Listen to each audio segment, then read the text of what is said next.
Friends, അപ്പം നമ്മുടെ കുക്കുംബറാണ് ഈ കാണുന്നത് കേട്ടോ. നമുക്ക് പെട്ടെന്ന് എന്താ ഈ കുക്കുംബറിൻ്റെ ഒരവസ്ഥ കണ്ട വളഞ്ഞ് പൊളിഞ്ഞ് നിൽക്കുകയാണ്. ഇങ്ങനെ ഉണ്ടായി കഴിഞ്ഞാൽ നമ്മൾക്ക് കൃഷിക്കാർക്ക് യാതൊരു ഗുണവുമില്ല. കാരണം ഇതിന് തൂക്കുണ്ടാവില്ല, പിന്നെ ഇതിന് ഒരു ഷേപ്പുമില്ല. അപ്പോൾ ആൾക്കാർ ഇത് വാങ്ങൂല. അപ്പോൾ ഇതിൻ്റെ ഈ ഒരവസ്ഥയ്ക്ക് കാരണം എന്താണെന്ന് നമുക്കറിയണ്ടേ. അതിൻ്റെ കാരണം എന്താണെന്ന് വെച്ച് കഴിഞ്ഞാൽ ഇത് ബോറോണിൻ്റെ കുറവ് കാരണമാണ് ഈ സാധനം ഇങ്ങനെ വളഞ്ഞ് പോകുന്നത്. അപ്പം നമ്മൾ വളം വിൽക്കുന്ന കടകളിൽ അല്ലെങ്കിൽ കൃഷിഭവനിലൊക്കെ പോയി കഴിഞ്ഞാൽ നമുക്ക് ബോറോൺ കിട്ടും. അത് വാങ്ങി നമ്മൾ അടിച്ച് കൊടുക്കുകയാണെങ്കിൽ ഈ വളവും ഒക്കെ മാറി കിട്ടും. അപ്പോൾ എല്ലാവരും കുക്കുംബർ കൃഷി ചെയ്യണമെങ്കിൽ ഒന്ന് ശ്രദ്ധിക്കുക. ഇങ്ങനെ വളവുണ്ടെങ്കിൽ അത് ബോറോണിൻ്റെ കുറവാണ്.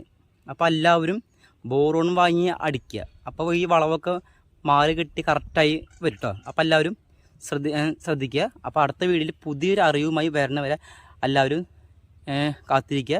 അപ്പോൾ എല്ലാവർക്കും ബൈ. Thank you.